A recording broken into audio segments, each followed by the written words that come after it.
आज का जो हमारा टॉपिक है वो है वाइंडिंग। और वाइंडिंग में हम लोग जानेंगे किस प्रकार से आपके जो अचालक पदार्थ हैं उनका उपयोग हमारे वाइंडिंग में कैसे किया जाता है और क्यों किया जाता है।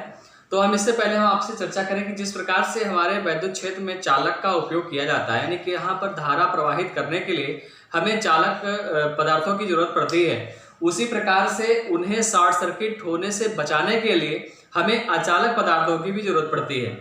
तो इनका उपयोग किया जाता है और इन्हें अलग अलग वर्गों में अलग अलग तापमान पर अलग अलग वोल्टेज पर उनकी सहनशीलता के आधार पर ये रखा गया है। तो हम आज जानते हैं अचालक पदार्थ में सबसे पहले इन कागज के बारे में। आपके जो अचालक कागज जो होते हैं, हम कागज के बारे में जानते हैं, सिंपल सा बात है, लेकिन इसमें जो हमारे अचालक पदार्थ होते हैं इसमें भी कई प्रकार के आपके अचालक कागज होते हैं। देखिए इसमें 4 प्रकार के आपके हैं कागज। नंबर 1 हो गया आपका लेथराइज पेपर। तो लेथराइज पेपर या लेथराइट जो है आपका कागज जो होता है वो स्लेटी कलर का होता है और क्रोड के खांचों में इसे भरा जाता है। यानी जो कोर होता है, जो आपके मोटर के स्लॉट होते हैं, उसमें जो है जो आपका खांचा बना होता है उसमें इसको डाला जाता है जिससे शॉर्ट सर्किट ना हो पाए और किसी प्रकार की कोई समस्या ना हो। फिर ये जो वर्ग में रखा गया है वो ई वर्ग में आता है इस तरह से।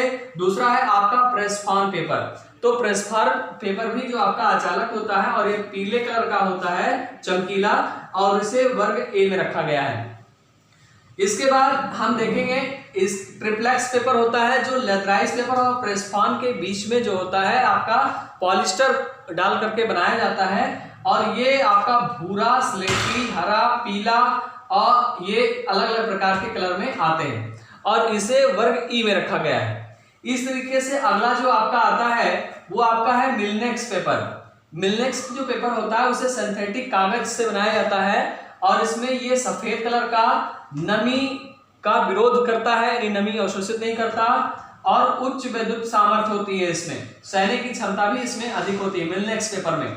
तो इस तरीके से इन कागजों का उपयोग, इन पेपर का उपयोग हम अलग अलग रूप से अपने अचालक कार्यों के लिए मोटर में वाइंडिंग के समय करते हैं। इसी तरीके से आपका अलग वर्ग में जो रखा गया है वो माइकानाइट आपका है जो कागज या कपड़े का मिलकर बनाया जाता है और इसे वर्ग ई और बी में रखा गया है और ये भी आपका नमी रोधी और आपका अनिरोधी होता है।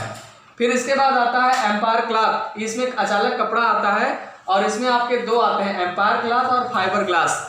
एम्पायर क्लॉथ के अंतर्गत आपका कपड़े पर इंसुलेटेड वार्निश होती है पीले या काले रंग का और ये वर्ग ए में रखा गया है। फिर आपका जो फाइबर ग्लास होता है ये आपका जो है कागज की रुई और सूत से मिलाकर के बनाया जाता है और इसके ऊपर वार्निश युक्त आपका बना करके सुनहरा या पीले रंग का इसका कंप्लीट कर देते हैं। इस तरीके से आपका वार्निश दे करके कपड़े का रंग सफेद होता है और इसे जो रखा गया है वर्ग ई और बी में रखा गया है। तो इस तरीके से आपके अचालक पदार्थ जो आपके वाइंडिंग के समय उपयोग में लाए जाते हैं, इनका उपयोग हमारे वाइंडिंग में बहुतायत में किया जाता है। और इसके अलावा कई और भी चीजें हैं जो आपके वाइंडिंग में उपयोग की जाती हैं। एक एक करके हम इन चीजों के बारे में आपको बताएंगे और इसके बारे में समझा जाएगा। अभी फिलहाल इतना ही, आप इसको समझिएगा, जानिएगा और जहां पर किसी प्रकार की कोई समस्या आएगी तो मुझसे जरूर पूछिएगा। ठीक है, धन्यवाद।